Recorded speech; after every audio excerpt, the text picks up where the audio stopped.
오늘은 룻기 원어강의 16번째 시간입니다. 우리는 오늘 룻기 1장 8절 말씀을 함께 합독을 했는데 제가 한 번 더 읽겠습니다. 나오미가 두 며느리에게 이르되 너희는 각기 너희 어머니의 집으로 돌아가라. 너희가 죽은 자들과 나를 선대한 것 같이 여호와께서 너희를 선대하시기를 원하며. 아멘.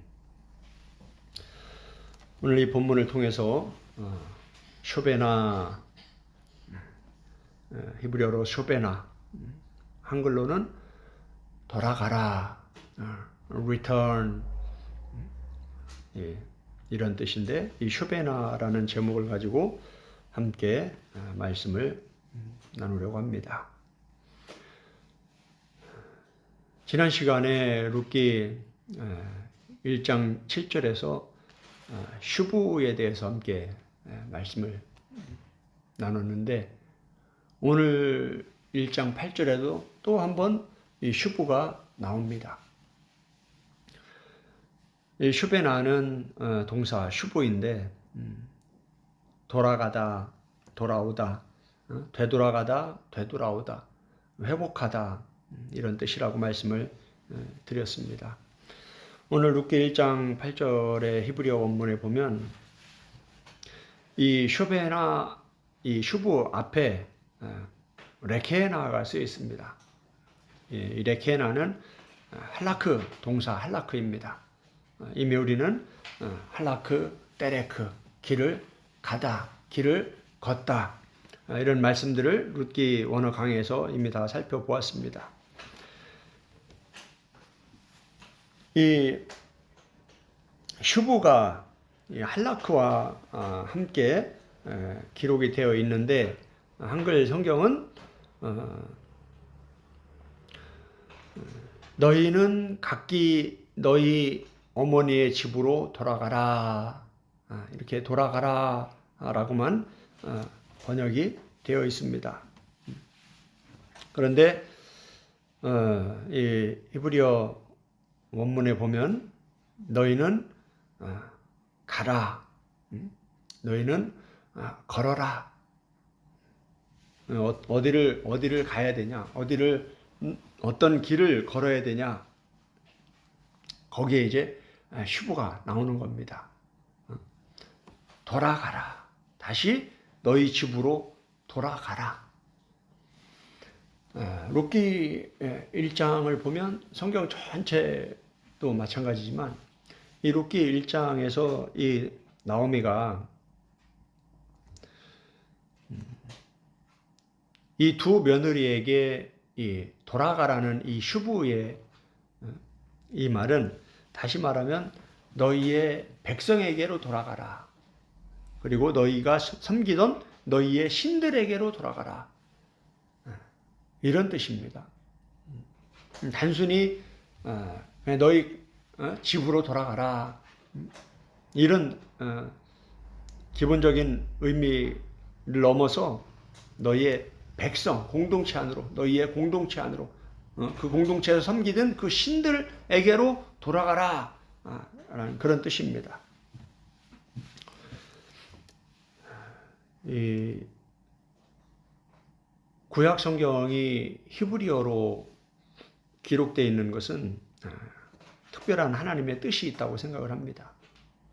이 세상에 많은 언어들이 있지만 하나님은 왜 히브리어로 구약 성경을 기록하셨을까?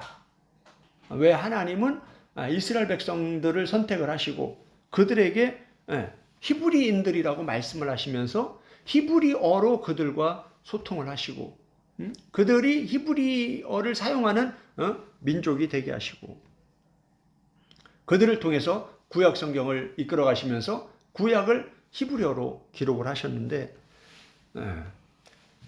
그 언어가 가지고 있는 특성이 있습니다. 우리 한글도 참 대단한 언어죠.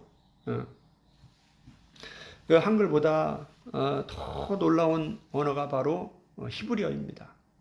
히브리어가 가지고 있는 그 언어의 세계 속에 하나님의 사고가 들어있습니다. 하나님의 사고. 하나님의 생각, 하나님의 뜻, 그 하나님의 풍성하고 깊고 넓고 끝이 없는 그 무한한 지혜와 능력과 사랑과 그 비밀한 그 구원의 그 풍성한 것을 히브리어로 담아서 구약 성경으로 기록해서 지금 우리에게까지 이렇게 전해지고 있는 겁니다. 우리가 한글로 성경을 볼 때, 또 영어로 성경을 볼 때, 혹은 여러 나라에서 번역된 여러 나라의 언어들로 볼 때하고 히브리어 원어 성경으로 성경을 볼 때하고는 많이 다릅니다. 그 깊이가 끝이 없어요. 그래 하나님이 그래서 구약을 히브리어로 기록을 하신 거예요. 그래서 우리는 하나님의 사고를 히브리 사고라고 합니다. 이 히브리 사고는 1차적으로는 하나님의 사고예요. 하나님의 사고를 히브리 언어를 통해서 담아 놓으신 거예요. 그리고 이 히브리 사고는 2차적으로는 히브리인들이 가지고 있는 사고, 히브리 언어 체계를 가지고 사용하면서 그들이 가지고 있는 이 사고. 우리는 성경이 66권인데 먼저 기록된 구약 성경 39권이 기록되고 그 구약에 이어서 신약이 기록되었다는 걸 우리가 알아야 됩니다. 다시 말하면 구약과 신약이 분리된 게 아니라 신약은 철저히 구약과 연결되어 있다는 거예요. 구약의 히브리 사고를 모르고 히브리어로 기록된 이 성경 원어에 기록된 이 하나님의 깊은 뜻, 그 사고, 히브리 언어를 통해서 전달하고자 하는 메시지, 그 하나님의 뜻, 그 하나님의 말씀, 그 하나님의 그 구원, 그런 비밀한 것들을 우리가 바르게 알지 못하고 신약으로 바로 넘어가서 예수님의 복음이 어떻고 사도 바울이 전한 복음이 어떻고 베드로나 요한이 전한 복음이 어떻고 이렇게 신약을 얘기하는 것은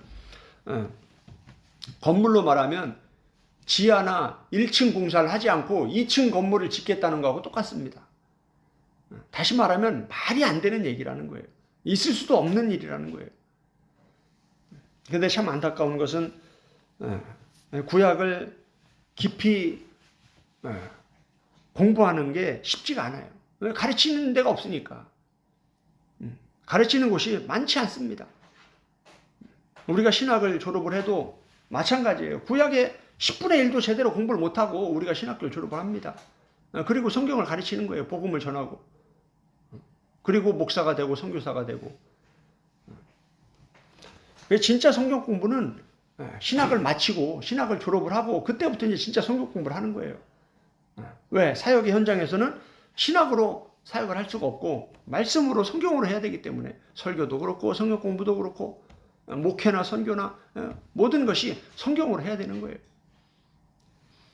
그래서 신학교를 졸업하고 성경을 붙잡고 씨름하는 사람들에게는 하나님이 성경을 열어주시는 거예요. 성령님이 가르쳐 주시는 거예요. 오늘 룻기 1장 8절에도 돌아가라 슈브만 써도 되는데 왜 슈브 앞에 또 할라크를 붙여서 돌아가는 것을 길을 걸어가다 하는 의미로 이렇게 성경이 기록하고 있는지, 이런 것이 바로 히브리 사고라는 거예요. 단순히 그들이 자기 어머니 집으로 돌아가는 것, 그것만을 얘기하는 게 아니라 그들이 돌아간다는 것은 그들의 인생 속에서 어떤 새로운 길을 선택해서 그 길을 걸어간다라는 뜻이라는 거예요.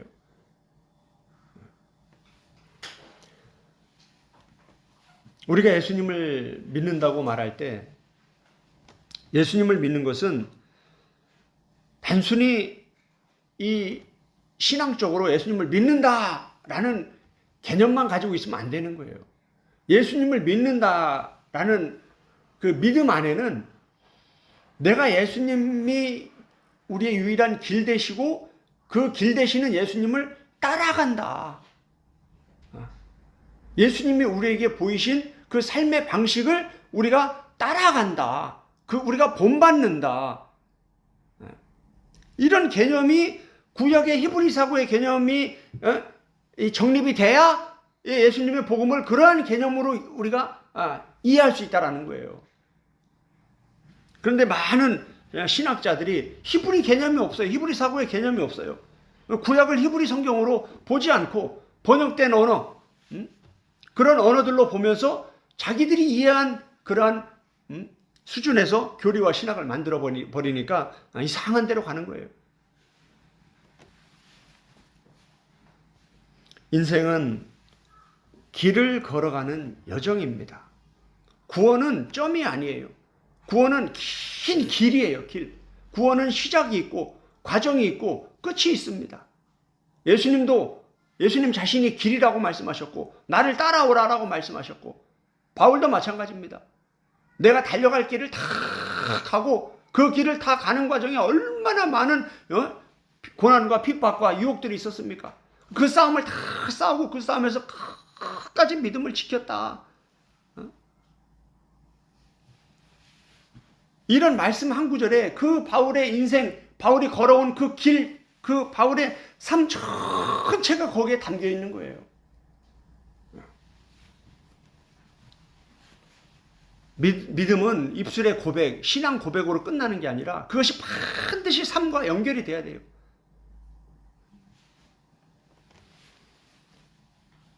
이게 바로 히브리 사고입니다. 하나님의 사고예요. 하나님이 그렇게 사람을 보시고 그렇게 사람을 평가하시고 그렇게 믿음을 평가하시고 그렇게 마지막 심판 때에서 누가 참 믿음이 있는지 알곡인지 쭉정인지 그렇게 판단하시고 심판하신다라는 거예요.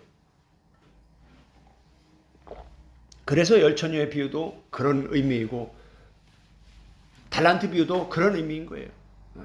양과 염소도 그런 의미인 거예요. 마태복음 25장에 세 가지 천국 비유가 나오는데 다 그런 뜻인 겁니다. 그냥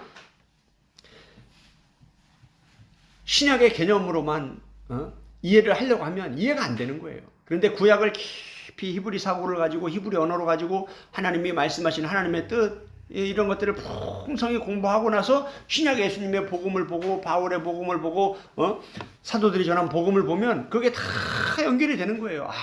그래서 이런 말씀을 하셨구나. 그래서 이런 말씀이 기록되어 있구나. 그런데 마태복음 13장에 예수님 말씀하신 것처럼 이 천국 복음은 성경에 수없이 그렇게 기록이 되어 있고 또 기록이 되어 있고 그렇게 반복하고 강조하는데도 못 보는 거예요. 못 봐 사람들이. 참 놀랍습니다. 그걸 다 끄집어내서 성경을 가지고 계속 전하는데도요. 사람들이 못 알아들어요. 귀를 막아버려요. 안 들으려고 그래요. 그래서 천국은 좁은 길인 거예요. 좁은 길. 찾는 자가 적은 거예요. 인생 여정에서 우리는 여러 가지 상황과 다양한 환경에 부딪히게 됩니다. 나오미가 유다 베들레헴에 살다가 어느 순간에 모압으로 왔어요. 남편도 같이 오고 두 아들도 같이 왔어요. 거기서 이제 정착을 해서 사는 거예요. 나오미는 생각이나 했겠습니까? 자기들이 자기 본토, 자기가 살던 그 고향을 떠나서 타 지역에 가서 사는 게 쉽지가 않잖아요. 우리도 선교지에 나가보면 어떻습니까? 얼마나 하나부터 열까지 불편한 게 많습니까? 내 고향, 내가 살던 곳에서 살면 하나부터 열까지 모든 게 편한 거예요. 너무 편한 거예요. 그런데 다른 지역에 가서 살면 하나부터 열까지 다 힘들어요. 불편해요. 언어도 안 통하죠. 음식도 안 맞죠. 기후도 안 맞죠. 하나부터 열까지 삶 자체가 고난과 핍박이에요. 물론 우리가 사는 것보다 더 좋은 지역도 많지만 선교사들이 그런 지역으로 가는 선교사들이 몇이나 됩니까? 그런데 거기서 두 아들이 모압 여인들과 결혼을 하는 거예요. 오늘 본문에 보니까 참 놀라운 말씀이 기록되어 있습니다. 오늘 본문 보면 어떻습니까? 나오미가 두 며느리에게 이르되 너희는 각기 너희 집으로 돌아가라 이렇게 말하면서 뭐라고 말하는지 한번 잘 보세요. 너희가 이 너희는 누굽니까? 지금 오르바와 룻이에요. 나오미의 두 아들과 결혼한 두 며느리예요. 이 두 며느리가 너희가 죽은 자들이 누굽니까? 지금 여기 룻기 1장에서 죽은 자들이 누굽니까? 엘리멜렉과 말륜과 기륜이에요. 지금 나오미가 돌아가라고 말하면서 뭐라고 말하냐면, 야, 두 며느리 너희들 참 너무 이쁘다. 너희 둘이 어떻게 나와 내 남편 엘리멜렉과 내 두 아들 너희들의 남편들인 말련과 기론에게 어떻게 했다라는 거예요? 죽은 자들과 나를 선대한 것 같이. 죽은 자들과 나를 선대한 것 같이. 엘리멜렉과 말론과 기론이 죽었는데 그들과 나오미를 이 두 며느리가 아주 선대했다. 헤세드, 아주 은혜롭게, 아주 자비롭게 이렇게 대했다라고 나오미는 얘기하고 있습니다. 이게 무슨 말입니까? 요즘 시어머니들이 자기 며느리들에게 이렇게 말할 수 있는 며느리들이 몇이나 될까요? 여러분은 어떻습니까? 여러분의 시어머니가 여러분을 어떻게 말을 합니까? 물론 며느리들이 아무리 잘해도 시어머니가 못돼서 나쁘게 말하는 경우도 있습니다. 그건 이제 다른 문제죠. 오늘 본문에 보면 이 두 며느리가 모압 여인이라면 뭡니까? 하나님의 말씀을 모르는 사람들이에요. 불신자들이에요. 다시 말하면 지금 이 시대로 말하면 교회를 안 다니는 사람들이에요. 그런데 그들의 이 삶의 방식이, 그들의 이 할라크, 그들이 살아가는 이 삶의 방식이 어떻다라는 거예요? 시어머니가 칭찬할 정도로 아주 인품이 좋고 아주 성실하고 이렇게 이방 땅에서 왔던 새로운 사람들과 결혼했는데 그들과 아주 잘 어울렸다라는 거예요.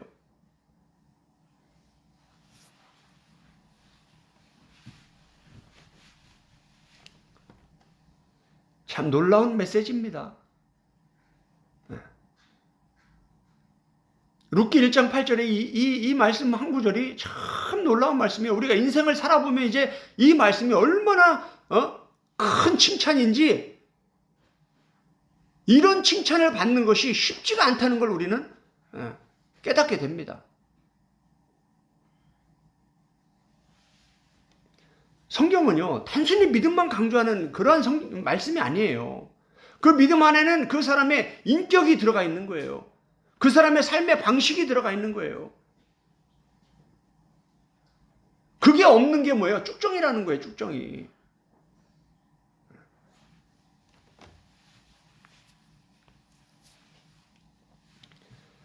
이 오르바와 룻이 얼마나 자기 시어머니와 시아버지 두 남편에게 잘했으면, 나오미가 남편과 두 아들이 죽었는데도 지금도 이렇게 이 두 며느리를 칭찬을 하고 있는 거예요. 나는 지금까지 내가 모압에 와서 10년의 오랜 세월을 지나면서 남편도 죽고 두 아들도 죽었지만 너희들이 이런 상황 속에서도 불평불만하지 아니하고 성질 부리지 아니하고 그 두 살아있다가 죽었던 그 시아버지와 두 남편과 그리고 시어머니인 나한테 너희들이 어떻게 그렇게 잘했는지, 그렇게 나한테 잘한 것처럼 우리 하나님이 너희들에게 그렇게 선하게 헤세드로 은혜로 아주 자비롭게 그렇게 베풀어 주시길 내가 원한다.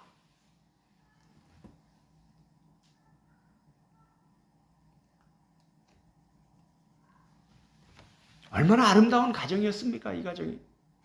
영적으로는 꽝이에요. 영적으로는 꽝이에요. 그런데 인간적으로는 이 사람들의 삶이 너무 아름다운 거예요.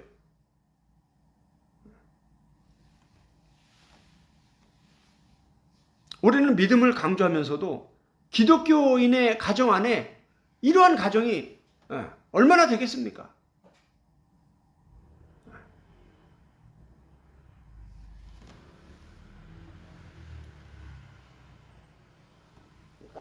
이제 제가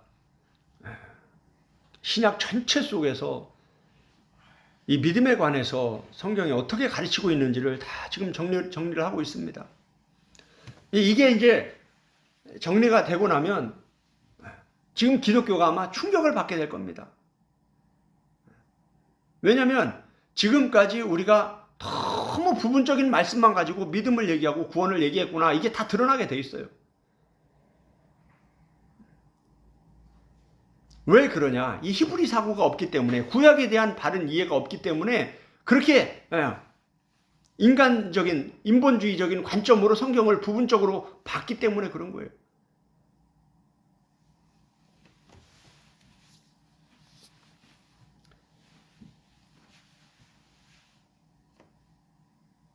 이런 말씀들이 성경에 그냥 기록되어 있는 게 아니라는 거예요. 하나님이 우리에게 지금 메시지를 주고 있는 거예요. 하나님의 사고를 이 히브리 성경에 담아서 우리에게 지금 전해주고 있는 거예요.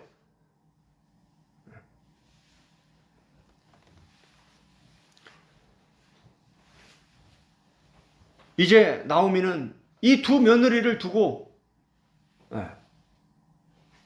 자기 고향으로, 유다 베들레헴으로 갑니다. 가는 길에 이 두 며느리가 따라오는 거예요. 같이 그 길을 가는 거예요. 그러니까 이 시어머니가 그 며느리에게 얘기하는 거예요. 야, 나 따라오지 말고 이제 너희 어머니 집으로 돌아가. 그동안 참 너희가 얼마나 이렇게 우리 집에 시집을 와서 우리 가족들에게 이렇게 너희가 선대한 것을 나는 잊을 수가 없다. 너희가 그렇게 우리를 선대한 것처럼 하나님이 그대로 너희에게 복 주시길 원한다.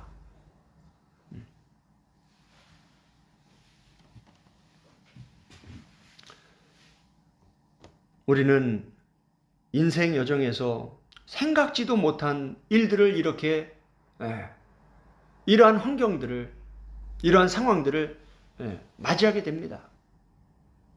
그럴 때 우리는 매 순간 선택을 해야 됩니다.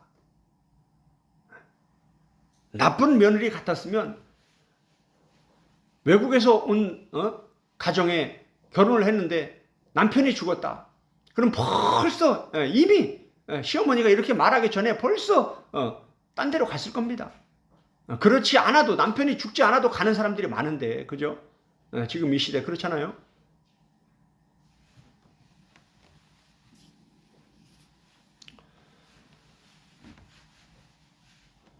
오늘 룻기 1장 8절에서 이 기록된 이 말씀들을 통해서 하나님은 우리의 인생이 길을 걸어가고 있는 인생이라는 걸 가르쳐주고 있는 겁니다.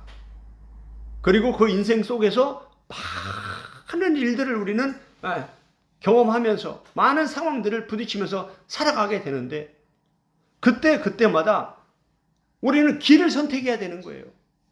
어떤 길을 갈 것인가? 이 두 길 중에 한 길밖에 없다고 성경은 가르쳐주고 있잖아요. 넓은 길을 갈 것이냐, 좁은 길을 갈 거냐.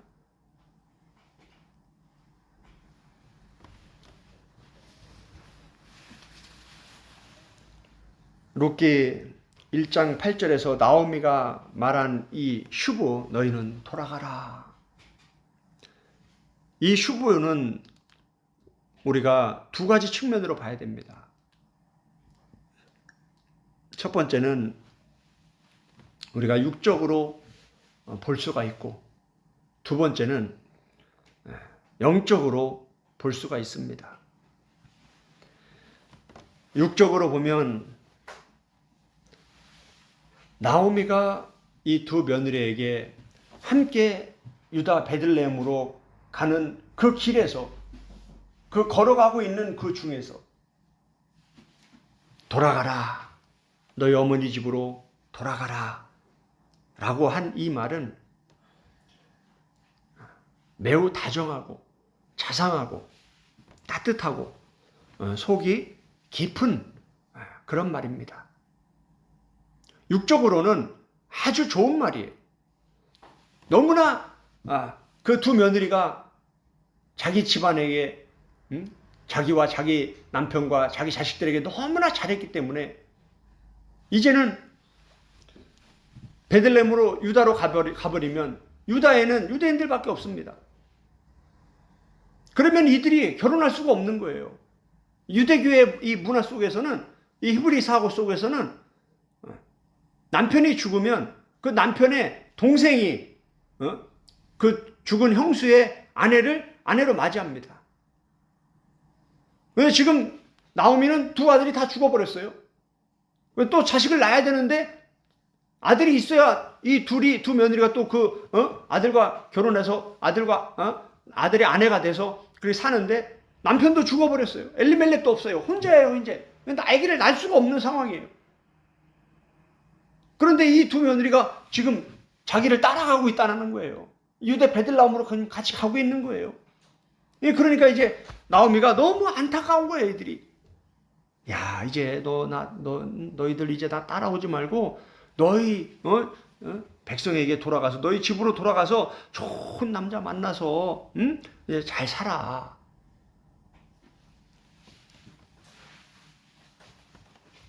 그렇게 지금 말하고 있는 겁니다.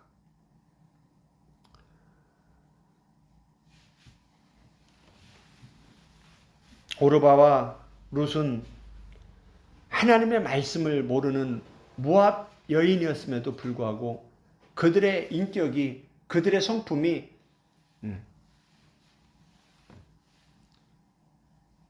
우리가 말하는 신앙이 좋은 사람, 진짜 신앙이 좋은 사람, 믿음만 좋은 사람 말고 진짜 신앙이 좋은 사람, 다시 말하면 그 믿음 안에 신앙의 인품이 뒷받침되는 사람, 쭉정이 신앙, 믿음만 얘기하고 인격이 없는, 예수님을 닮은 모습이 없는, 예수님의 삶의 방식을 따라가지 않는 그러한 쭉정이 거짓 믿음이 아니라 진짜 참 믿음, 그런 사람들이 가지고 있는 성품을 지금 이 모압 여인들이 가지고 있는 거예요.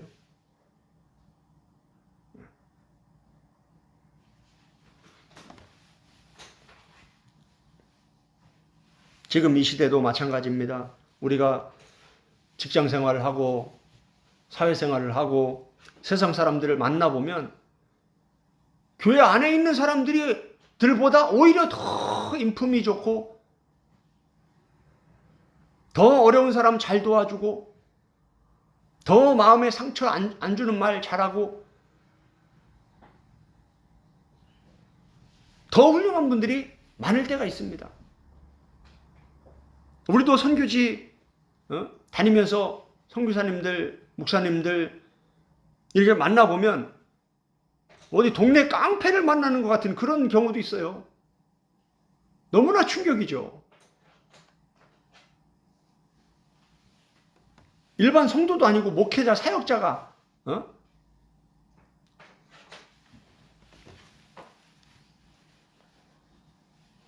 왜 그러냐? 복음을 제대로 모르기 때문에 그런 거예요. 믿음만 강조하기 때문에, 그 믿음 안에 내용이 있어야 되는데 내용이 뭔지를 모르기 때문에 그런 거예요. 신학과 교리가, 신학교를 졸업하고 우리가 사역자가 되어도 예수 그리스도를 본받으며 닮아가려고 하는 그러한 몸부림이 없기 때문에 그런 거예요.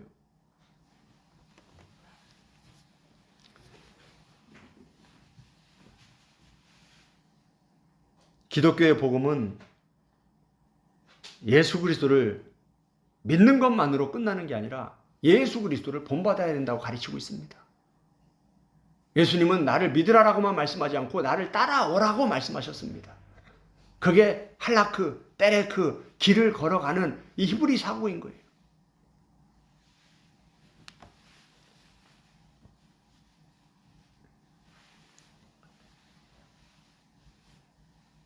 참 기독교의 복음은 신앙의 성품을 강조합니다. 성령님도 성령 충만만 말씀하지 아니하시고 나를 따라오라, 성령을 따라 행하라, 이렇게 가르쳐주고 있습니다. 나오미와 두 며느리는 이 육적인, 이 가족적인 관계로서는 정말 더할 나위 없이 아주 좋은 가정이었음을 우리는 룻기 1장 8절의 본문을 통해서 알 수가 있습니다. 나오미의 성품도 참 좋아 보입니다. 그리고 오르바와 룻, 이 두 며느리의 성품도 참 좋아 보입니다. 좋은 사람들이 함께 모였으니 그 가정이 얼마나 행복한 가정이었을까. 이 본문 하나에 그 내용이 다 들어있는 거예요.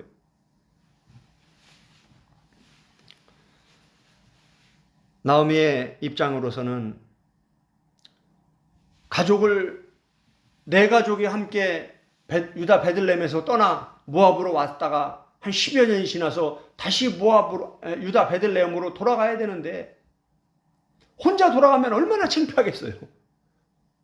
주변 사람들이 뭐라고 얘기하겠어요.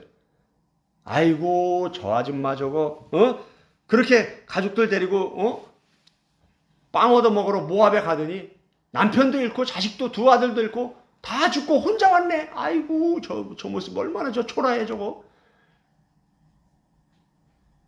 그러니까 나오미가 육적으로 봤을 때는 어떻습니까? 아이고 이 두 며느리라도 데리고 가면 조금 사람들한테 보여지는 게 이제 룻기 1장에 그 내용들이 이제 다 나와요. 이제 뒤에 훨씬 좋았을 텐데 그럼에도 불구하고 나오미는 뭐예요? 내가 그렇게 혼자 돌아가서 내가 주변 사람들에게 내가 정말 창피한 모습으로 내가 고향에 돌아갈지라도 너희는 너희 집으로 돌아가라. 이렇게 말하고 있다라는 거예요.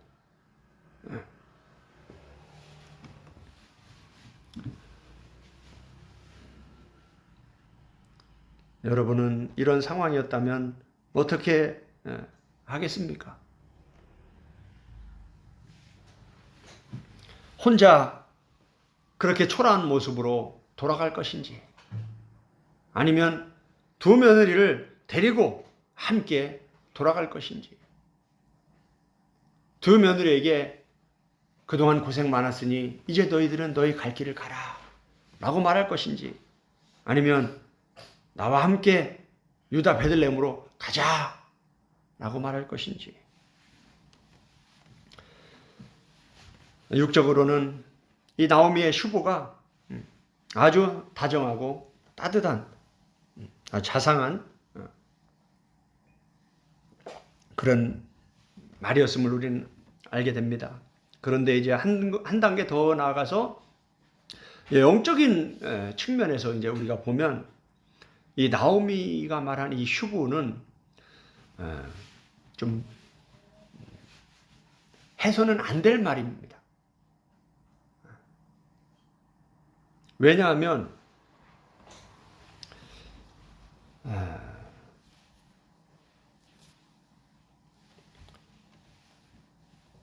나오미가 지금 두 며느리와 함께 유다 베들레헴으로 가는 그 길에 가는 길이잖아요. 걷고 있잖아요. 지금 걸어가고 있잖아요. 그들이 그곳을 함께 가면 그곳은 누가 있는 곳입니까? 참 엘로힘 하나님이 있는 곳이에요. 그 땅은. 그런데 이 두 며느리가 모압으로 돌아가면 어떻습니까? 그 땅은 누가 있는 곳입니까? 다른 신들이 있는 곳이에요. 우상들이 있는 곳이에요.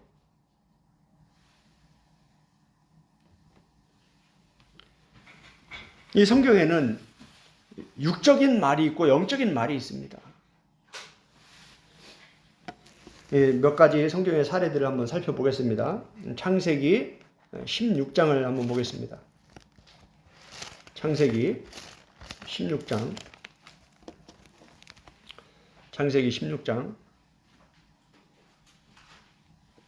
1절부터 보면 아브라함과 사라가 나옵니다. 아브라함의 아내 사레는 출산하지 못하였고 그에게 한 여종이 있으니 애굽 사람이요 이름은 하갈이라. 자 보세요. 부부가 있습니다.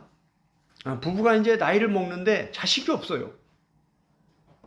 그러면 그 지금 아브라함 시대나 지금 이 시대나 사람 사는 건 똑같죠. 주변에서 사람들이 막 궁시렁궁시렁 되는 거예요. 아이고 저 여자는 복을 못 받았구만. 자식이 없어. 이렇게 이제 사람들이 안 좋게 얘기를 하는 거예요. 그러니까 막 사라는 그게 싫은 거예요.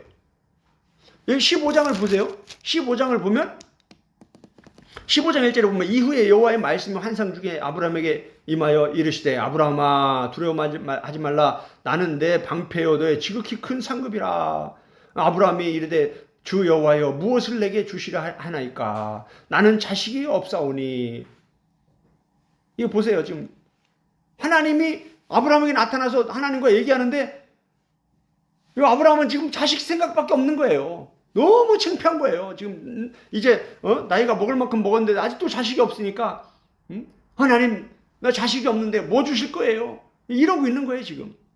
그때 하나님 뭐라고 말씀하십니까? 4절에 여호와의 말씀이 그에게 임하여 이르시되 그 사람이 내 상속자가 아니라 네 몸에서 날짜가 내 상속자가 되리라 하시고 그를 이끌고 밖으로 나가 이르되 하늘을 우러러 보라. 우러러 무뼈를 셀 수 있나 보라. 또 그에게 이르시되 내 자손이 이와 같으리라. 하나님은 아브라함에게 자식을 약속을 하셨습니다. 그런데 16장에 오니까 지금 사례가 아브라함의 아내가 어때요? 출산하지 못하니까 인간적인 생각으로 육적인 생각으로 이제 나는 이제 이미 경수가 끊어져서 이제 임신할 수 없으니까 내 여종은 지금 어디 사람입니까? 애굽 사람이에요. 애굽 사람. 이방인 애굽 사람 여종을 자기 남편에게 줘서 이 여자를 통해서라도 내가 자식을 낳아야겠다. 이게 영적인 사람입니까? 육적인 사람입니까? 이게 지금 하나님의 말씀을 따라가는 겁니까? 자기 생각을 가지고 인본주의로 세상의 방식으로 지금 사는 겁니까? 2절에 창세기 16장 2절입니다. 1절부터 다시 봅니다. 아브라함의 아내 사레는 출산하지 못하였고 그에게 한 여종이 있으니 애굽 사람이요 이름은 하갈이라. 2절 사레가 아브라함에게 이르되 여호와께서 내 출산을 허락하지 아니하셨으니 원하건대 내 여종에게 들어가라. 내가 혹 그로 말미암아 자녀를 얻을까 하노라. 지금 이 사례의 이 히브리어 언어로 기록된 이 말씀 안에 사례의 사고가 다 드러나는 거예요. 하나님이 말씀하시면 하나님의 사고가 하나님의 생각이 다 드러나잖아요. 그죠? 네. 그 사람이 말이 중요한 거예요. 그 사람이 말을 하면 그 사람의 마음과 생각이 말 속에서 다 드러나는 거예요. 지금 사례가 하는 말을 보세요.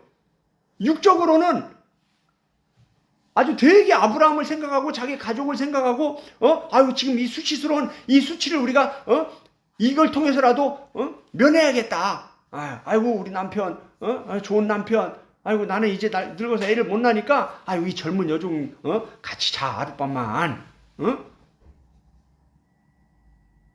그래서 우리가 좀 애를 납시다. 이렇게 하면서 뭐예요? 남편을 푸시하는 거예요. 그러니까 어떻습니까? 아브라함이 사레의 말을 들으니라.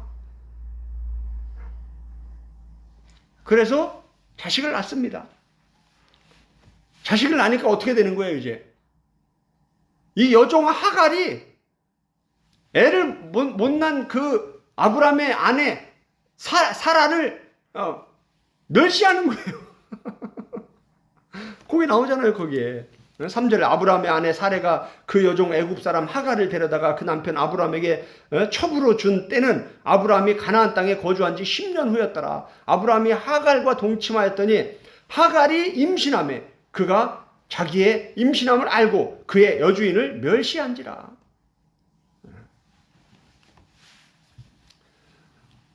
여기 보세요. 인간적으로는 육적으로는 가족적으로 볼 때는 아주 사례가 아주 지혜로운 사람 같아요. 문제를 해결하는 아주 능력자인 것 같아요. 그런데 지금 전후 맥락 속에서 하나님의 말씀과 하나님의 이끄심과 이 하나님의 뜻에 비추어 보면, 영적으로 보면 어떻습니까? 지금 완전히 인본주의인 거예요. 완전히 세상 방식인 거예요. 하나님은 명확히 내 자식에게, 너에게 내가 자식을 주겠다라고 말씀하시고, 그 자식들이 하늘의 별만큼 될 것이라고 말씀하셨는데 그 말씀을 안 믿는 거예요. 하나님의 말씀과 지금 내 상황과 안 맞는 거예요. 난 이미 나이가 늙어서 경수가 끊어져서 생리도 안 하는데 무슨 임신을 하고 자식을 낳는다고 하냐. 그러니까 뭐예요? 하나님의 말씀이 내 마음에 와닿지 않는 거예요. 나는 지금 현실적으로 육적으로 빨리 다른 방법을 써서라도 아기를 낳아야 되는 거예요.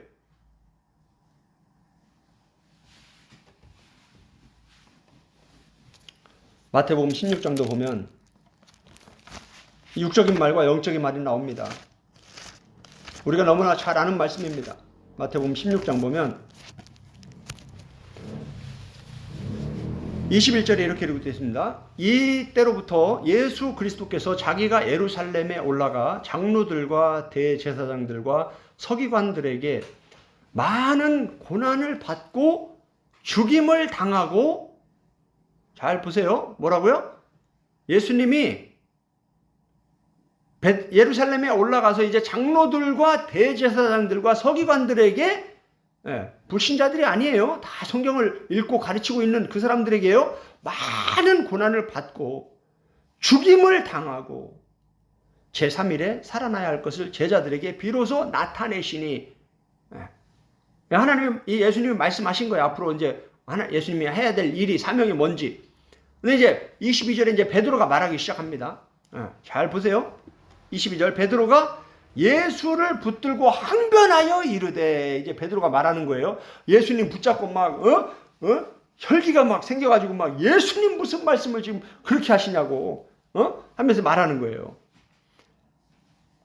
주여 그렇게 하지 마옵소서. 이 일이 결코 주께 미치지 아니하리이다. 지금 이 말은 뭡니까? 앞에서 지금 예수님이 세 가지를 말씀하셨어요. 첫 번째가 뭐예요? 많은 고난을 받을 것이다. 두 번째 뭐예요? 죽임을 당할 것이다. 세 번째 뭡니까? 제3일에 살아나야 할 것이다. 그런데 지금 베드로 얘기를 보면은 지금 뭐예요? 죽은 사람이 살아나는 것이 와닿지가 않는 거예요. 죽었다가 살아난다는 말이 와닿지가 않는 거예요. 무슨 말인지 모르겠는 거예요. 그런데 두 가지는 지금 꽉 와닿는 거예요, 마음에. 예수님이 막 많은 고난을 받게 된다라는 거예요. 그리고 죽임을 당하게 된다라는 거예요. 그러니까 베드로가 그 두 가지에 막 지금 충격을 받고, 예수님 지금 무슨 말씀을 하시냐고, 그렇게 하시면 안 된다고. 23절에 이제 예수님이 말씀하십니다. 예수께서 돌이키시며 베드로에게 이르시되, 세탄, get away. 사탄아, 내 뒤로 물러가라. 너는 나를 넘어지게 하는 자로다. 네가 하나님의 일을 생각하지 아니하고 도리어 사람의 일을 생각하는도다.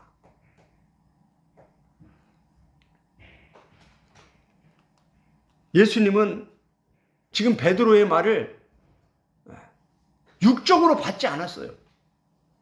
예수님이 베드로의 말을 육적으로 받았다면, 아유 역시 베드로 너밖에 없구나, 나 걱정해주는 사람은 너밖에 없구나, 아이고 역시 내 수제자 베드로, 내 수제자답다,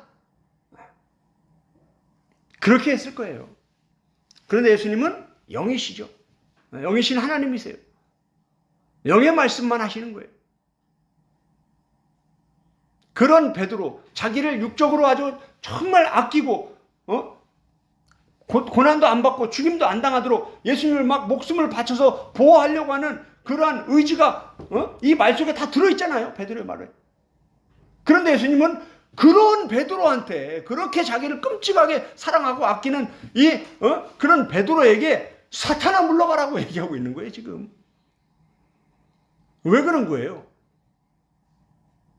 이 육적인 관계가 다가 아니라는 거예요. 인간적인 관계가 다가 아니라는 거예요. 예수님이 이 땅에 오신 것은 그저 인간적인 관계를 잘 맺기 위해서 이 땅에 오신 게 아니에요. 우리도 마찬가지입니다. 우리도 이 땅에 살아가면서 인간적인 관계를 잘 맺어야 됩니다. 근데 그걸로 끝나면 아무 의미가 없는 거예요. 그러한 관계를 통해서 결국은 영혼 구원까지 가야 되는 거예요. 우리 가족들하고도, 불신자 가족들하고도 우리가 더 겸손하고 더 베풀고 더 섬기고 하면서 좋은 관계를 맺으려고 하는 이유가 뭡니까? 첫째는 가족이기 때문에 좋은 관계를 맺어야 되는 거고, 더 나아가서는 그러한 헌신된 삶을 통해서 영혼을 구원하는 거. 아직 예수님을 믿지 않는 이 영혼들이 예수님을 믿는 거. 지금 예수님은 온 인류의 구원을 위해서 십자가에 못 박혀 죽으셔야 됩니다. 어린 양으로 이 땅에 오신 거예요. 예수님의 초림은 예수님이 어린 양으로 십자가에 못 박혀 죽기 위해서 오신 거예요. 예수님의 살과 피 외에는 어느 무엇으로도 구원받을 죄인이 없어요. 어떤 사람도, 이 세상에 어떤 사람도 예수님의 이 십자가의 은혜 없이는 구원받을 수가 없어요.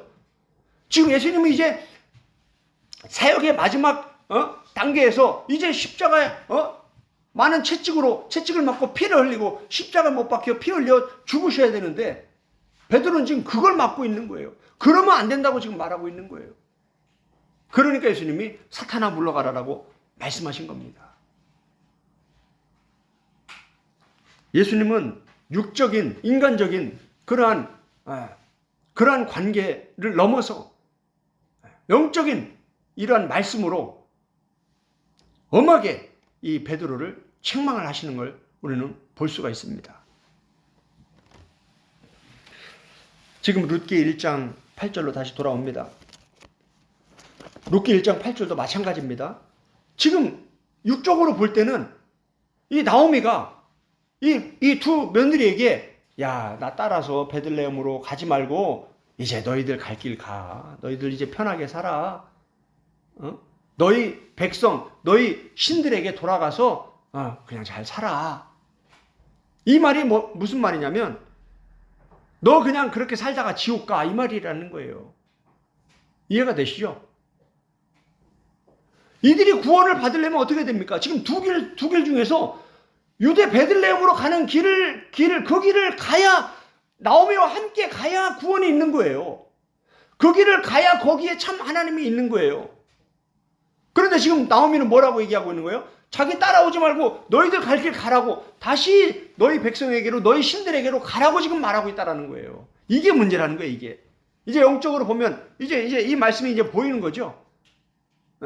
아브라함과 사레의 말을 또 이제 베드로와 예수님의 말씀을 듣고 나니까 이제 이 나오미가 지금 하는 이 말이 얼마나 위험한 말인지, 영적으로 보면 얼마나 이 무서운 말인지, 영혼을 구원하고 살리는 말이 아니라 영혼을 죽이는 말이라는 거예요.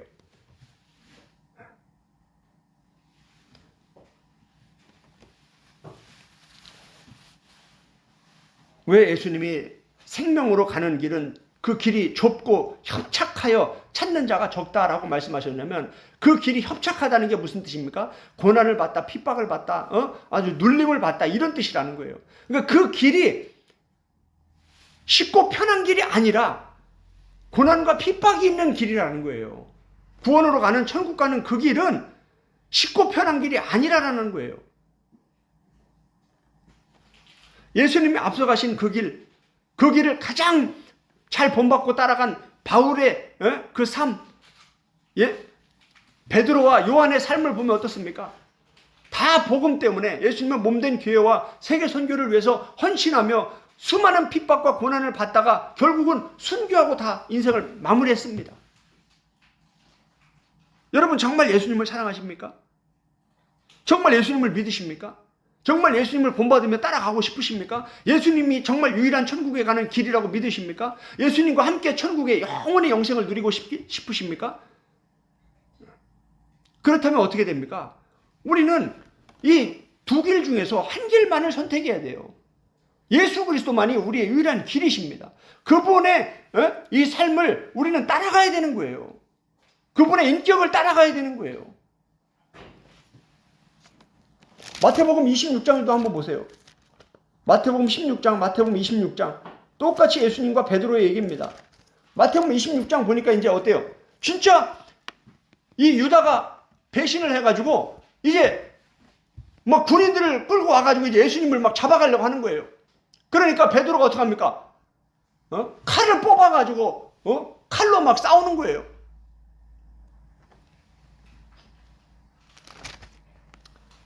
(26장) 47절 보겠습니다. 말씀하실 때에 열둘 중에 하나인 유다가 왔는데 대제사장들과 백성의 장로들에게서 파송된 큰 무리가 칼과 뭉치를 가지고 그와 함께 하였더라. 이 세상 사람들은 뭐예요? 예수님을 잡으러 이 칼과 뭉치를 가지고 이제 예수님을 대적을 하는 거예요. 예수를 파는 자가 그들에게 군호를 짜 이르되 내가 입 맞추는 자가 그이니 그가 바로 예수니 그를 잡으라 한지라. 곧 예수께 나와 랍비여 안녕하시옵니까 하고 입을 맞추니 예수께서 이르시되 친구여 네가 무엇을 하려고 왔는지 행하라 하신대 이에 그들이 나와 예수께 손을 대어 잡는지라. 이 유다가 와서 입 맞추고 나니까 저 사람이 예수구나 하고 군인들이 막 몰려와가지고 예수님을 붙잡아서 이제 많은 고난을 받고 죽이려고 그렇게 하고 있는 거예요. 그러니까 51절에 예수와 함께 있던 자 중에 하나가 손을 펴 칼을 빼어 대제사장의 종을 쳐서 그 귀를 떨어뜨리니 와 베드로가 이런 사람입니다. 귀때기를 잘라버렸어요. 귀를 칼로 쳐가지고 귀가 떨어져 버렸어요.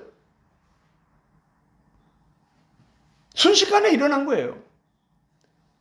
이에 예수님이 이르시되 이제 예수님 말씀하시는 거예요. 이제 상황은 벌어졌어요. 이제 예수님 말씀하시는 거예요. 네 칼을 도로 칼집에 꽂으라. 칼을 가지고 자는 자는 칼을 가지는 자는 다 칼로 망하느니라. 너는 내가 내 아버지께 구하여 지금 12군단 더 되는 천사를 보내시게 할 수 없는 줄로 아느냐. 예수님의 아버지가 하나님인데요. 하나님한테 얘기해서 하늘의 군사들을 보내면 순식간에 쓸어버릴 텐데 예수님이 지금 그걸 할 줄 몰라서 안 하는 게 아니다 이 말이에요. 근데 그 길을 가야 되는 게 그게 하나님의 뜻이기 때문에 그 길을 지금 가야 된다라는 거예요. 그게 이제 예수님 말씀하십니다. 나는 내가 내 아버지께 54절입니다. 내가 만일 그렇게 하면 이런 일이 있으라 한 성경이 어떻게 이루어지겠느냐 하시더라. 아멘. 예수님은 철저히 하나님의 말씀 성경이 이루어지는 것에 모든 초점이 맞춰 있지 우리가 어떻게 하면 편하게 잘 먹고 잘 사느냐 이거에 관심이 없는 거예요. 어떻게 하면 고난 안 받고 어떻게 하면 안 죽고 잘 먹고 잘 사느냐 이게 중요한 게 아니라는 거예요. 고난을 받고 핍박을 받고 죽임을 당하더라도 그게 하나님의 뜻이면 그게 우리가 걸어가야 될 길이라면 그 길을 가야 된다라는 거예요. 그런데 베드로는 예수님의 말씀을 계속 듣고 배우면서도 뭐예요? 계속 자기 고집과 자기 생각으로 꽉 차 있는 거예요. 안 바뀌는 거예요. 우리도 마찬가지예요. 교회를 아무리 오래 다니고 신학교 박박사를 해도 뭐예요? 사람이 잘 안 바뀌는 거예요. 언제 바뀌냐? 성령님이 강력하게 역사할 때 바뀌는 거예요. 할렐루야. 베드로가 언제 바뀝니까? 사도행전에 가면 베드로가 바뀝니다. 이제 막 성령 충만을 받고 그때부터 막 성령님이 막 베드로를 환상을 보여주고 막 다양한 방법으로 이제 막 베드로를 가르치기 시작합니다. 그때부터 이제 막 베드로가 깨닫기 시작하는 거예요. 아이고 하나님의 뜻이 이거였구나. 내가 너무나 무식했구나. 내가 너무 내 고집 속으로 세상적인 방법으로 인본주의로 꽉 차 있었구나. 그러면서 이제 예수님 부활 승천 이후에 그때부터 베드로가 이제 영적으로 철이 들기 시작합니다. 우리도 마찬가지예요. 예수님께 직접 3년 동안 합숙하면서 3년 동안 훈련을 받은 베드로도 그렇게 변화가 안 되는 거예요. 여러분 우리 이렇게 어설픈 목사들한테 설교를 들으면서 어떻게 쉽게 삶의 변화가 되겠습니까? 안 되는 거예요. 그래서 예수님 부활 승천 이후에 성경이 뭐라고 얘기합니까? 성령을 기다리라는 거예요. 성령을 받아야 돼요. 반드시 성령으로 거듭나야 돼요. 요한복음 3장 예수님 말씀하신 게 그거예요. 아무리 성경을 줄줄줄 외우고 아무리 집사, 권사, 장로, 목사, 신학 박사가 돼도 성령 받지 못하면요 쭉정인 거예요. 여전히 내 고집으로, 인본주의로, 이런 육적이고 세상적인 방법으로 그렇게 살아가는 거예요. 수시로 칼 빼가지고 막 칼 휘둘러 버리고, 악한 말로 그냥 막 쏟아부었고, 성질 부릴 거 다 부리고, 이거 뭡니까? 불신자의 삶인 거예요.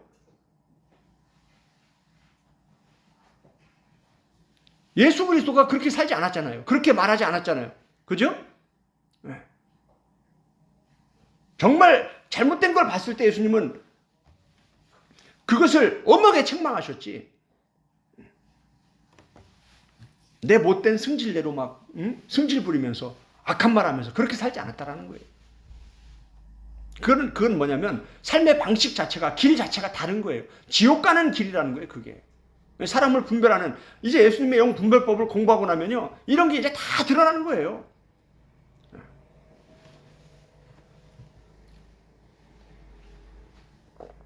마태복음에 이런 말씀이 다 기록되어 있습니다. 참 놀라워요. 마태복음이 얼마나 놀라운 예수님의 복음인지 모릅니다. 결론을 말씀드리도록 하겠습니다. 나오미가 두 며느리에게 말한 이 돌아가라는 휴보는 육적으로는 너무나 인간적이고 배려심 많고 자상한, 관대한 그러한 사랑의 말이었습니다. 그러나 영적으로 볼 때 그 말은 그들의 영혼을 파멸의 길로, 지옥의 길로 보내는 아주 무서운 말인 겁니다. 사라와 아브라함, 베드로와 예수님, 나오미와 두 며느리, 이런 관계 안에서 말을 통해 이 진행되는 이 상황 속에서 어떻게 대처할 것인지, 그리고 복음은, 하나님의 말씀은 뭐라고 우리에게 가르쳐주고 있는지, 우리는 육적인 말과 영적인 말을 구분할 줄 알아야 됩니다. 그러기 위해서는 영적인 사람이 되어야 됩니다. 성령을 받고 거듭나야 되고, 성령님의 가르침을 받으며 성령님의 인도하심을 받으며 성령님과 아주 친밀한 영적 관계 속에서 예수님을 본받고 닮아가는 그런 성숙한 그리스도인으로 장성한 분량까지 이르기 위해서 몸부림쳐야 되는 거예요. 말씀과 기도에 몸부림쳐야 되는 거예요. 내 못된 성질이 드러나면 드러날수록 철저히 눈물로 회개하며 예수님을 본받게 도와달라고 간절히 기도해야 되는 거예요. 그런 악한 것들이 드러나는 것이 당연한 게 아닌 거예요. 너무나 부끄럽고 수치스러운 거예요. 그런 것은. 영적인 사람들은 그런 것들이 다 보입니다. 그런 것들을 분별할 수 있는 것이 영분별이에요. 베드로는 예수님께 직접 영적 교육과 훈련을 받았지만 쉽게 영의 사람이 되지 못했습니다. 시간이 많이 걸린다는 거예요.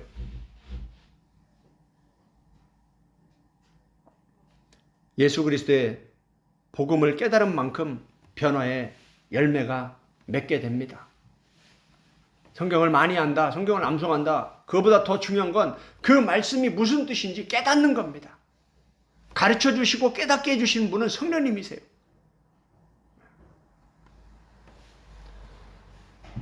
나의 영적 상태는 어떠한지, 나와 가족의 관계는 어떠한지, 육적인 관계만 좋은 것으로 끝나면 안 됩니다.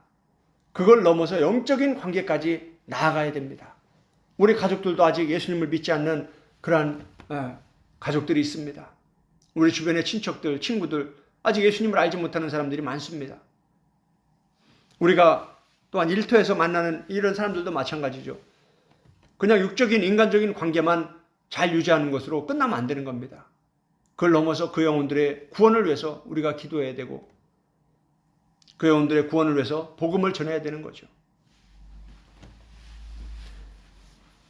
나와 예수님의 관계는 어떻습니까?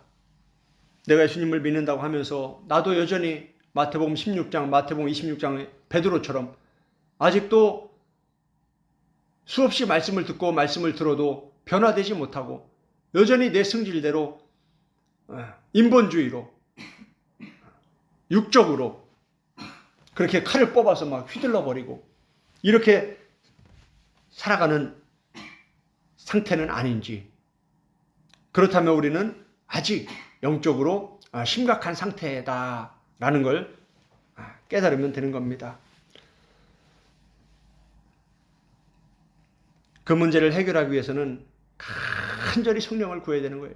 구하라, 찾으라, 두드리라. 그리하면 너에게 성령을 주시지 않겠느냐. 성령님은 우리를 예수님을 닮은 인격으로 빚어가십니다.